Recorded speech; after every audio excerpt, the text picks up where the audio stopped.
Hi, I'm Jane Oldham. I'm the current chair of the ASE, and I'm a lead science technician in a secondary school. We are the current chair trio for the ASE. So I'll hand you over to Lee to tell you a little bit about herself.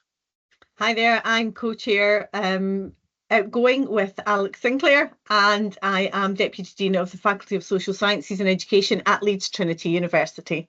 Alex. Yes, so as Lee said, hi, my name's Alex Sinclair. I'm the other half of Lee, the co-chair outgoing, and I work at St Mary's University where I'm the primary science lead for initial teacher education. And I'm David Allen, and I am an associate professor at the University of Hertfordshire, and I'm the chair-elect of the Association of Science Education. So as the ASE's chair trio, we're going to cover now a little bit about how to get the best out of your membership of the ASE. So Jane, if you were asked to describe ASE and what it does, what would you say?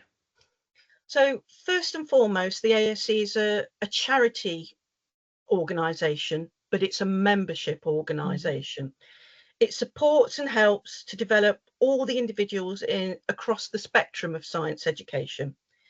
It's a community of educators across the regions, locally, nationally, and online. We have networks and groups for technicians, primary teachers, international teachers, people involved in SEND support, and the teacher developers as well. I must say, we cover all the spectrums of anybody who works in education. One of the main things the ASE does is advocate for the profession. ASE is involved in consulting with the decision makers for education, and we help shape the future of the curriculum and the assessment processes. And it's an inclusive process involving the membership. And quite often the ASE will adapt to the membership's needs to meet the changing needs of technicians or teachers or educators. And I think, the lesser string to our bow is that we're a great community of educators across the regions. I sit with a regional group, and I can talk to people in all spectrums, and we can discuss all sorts of topics and situations. I've been a member for of the ASE for almost as long as I've been a science technician, and I joined to be part of a group that represents me. Quite often you don't know where you sit in a situation, and the ASE, I feel, represents me, and there's other benefits as well. Alex, what do you think that the benefits that you get from being a member of the ASE? Yeah, there are lots. They're the regular news and updates you get from ASE and across science education, which are shared. You get ideas from primary, from secondary, from ITE, and about technicians. There's also on the website a wealth of resources. These are all free to access for members, some classics, and obviously we're developing new ones all the time. Mm-hmm. And then we've mentioned this before, but conference, that's got a big exclamation mark next to it, because just it's a big part of the year. There are conferences throughout the year, smaller ones, but the national conference really is a highlight. It's a time to meet people. It's a time to get inspiration from presenters, and a time to really just sort of focus on science education. And included now in membership, the journals, the flagship journals from the ASE are Primary Science and SSR. So you'll get those regularly throughout the year. Again, members write for those, experts write for those, give inspiration about your science teaching. And just to reiterate the community and networking aspect of the ASE, this probably it's not massively tangible, but it's absolutely probably the biggest benefit of being part of the ASE. Meeting people, meeting new friends, networking. Yeah, another exclamation mark next to that one. So David, what does the ASE offer that really helps with the teaching of science, whether as a teacher of any age phase or a technician? Well, there are so many CPD opportunities, and if you remember, they're free or discounted.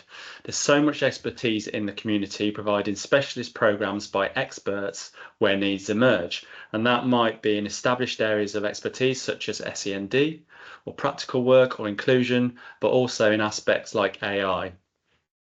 We have a physics subject knowledge 10 webinar series to upskill ECTs, trainees, and those teaching outside of their specialism. We have a technician program. We've got the ECT network, which supports ECTs in their first years, giving hints, tips, and guidance.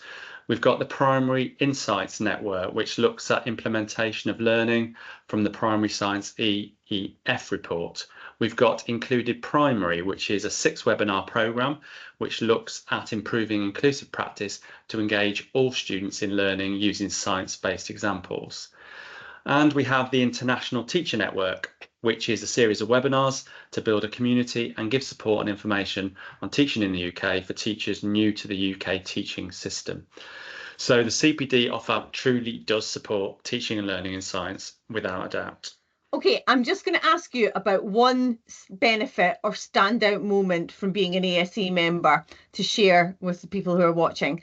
I'm going to give you a minute to think while I tell you mine. And it comes from my very first ASE conference. And I went to see Stuart Naylor and was in a bit sort of in wonder of this, because this is somebody who I'd only ever sort of read their work. So I was like, this is going to be really exciting. And I went along and I was sitting not knowing anybody, and somebody came and sat beside me who I didn't know at the time. And I turned around and looked, and I saw on her name badge it was Win Harlan, who again was just one of those names of people that you were just in awe of, because they have, you know, done so much and were a really big name in primary science. And I've got no idea what Stuart actually said through this session, because I was in so much awe of the fact I was sitting next to Win Harlan, and it sort of blew my mind a little bit. And that comes back, I suppose, to what you said going through this evening, is that, you know, it's about that community and everybody's so nice, and we had a lovely conversation. And then some years later I was sitting in her seat as editor of Primary Science, and you know, it really does keep you real in that sense of, you know, everybody is so human and kind and friendly. It was a fantastic moment. So Jane, do you want to tell us yours? I think my standout moment would be having the opportunity to present at technicians conferences. Something I never thought I'd do, but you know, you were invited along to present something, and I chose to present about my passion for chemistry. But it was just a comfortable way to present to people. You knew your audience were receptive and welcoming, and it just boosted my confidence outside of my day-to-day role as a technician. And you know, I've gone on from strength to strength to become a facilitator and, you know, professional learning deliverer. So ASE does give you lots of opportunities like that, and that for me was a trigger for me to move on in my career, I think. And they're really safe opportunities as well, aren't they? They're really supported, yeah, which is brilliant. David, what about you? I think it's pretty similar to Jane. My career has developed so much since I joined the ASE. I always wanted to be a writer, and the ASE has offered me the opportunity to write, whether that's writing with other people, writing myself, writing for primary science, co-authoring things, teacher materials, children's books. And I don't think I would have been able to do that if I hadn't have joined the ASE. Not so easily anyway. Like you say, Lee, support from other people to be able to get something published has been phenomenal. Fantastic. Alex? Yeah, thanks.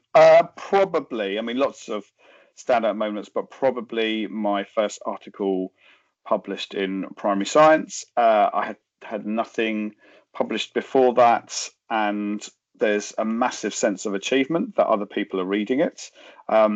And it's really lovely to get your words put up with colour and text and pictures, and it makes it look really fancy. But then that sort of started the ball rolling. People were very receptive to the ideas within it, and as Jane and Dave said, you sort of feel more confident, and it sort of shunted my career a little bit. So So I hope that's just given you a brief overview of all the benefits you can get as a member of the ASE. It is a great organisation to be part of.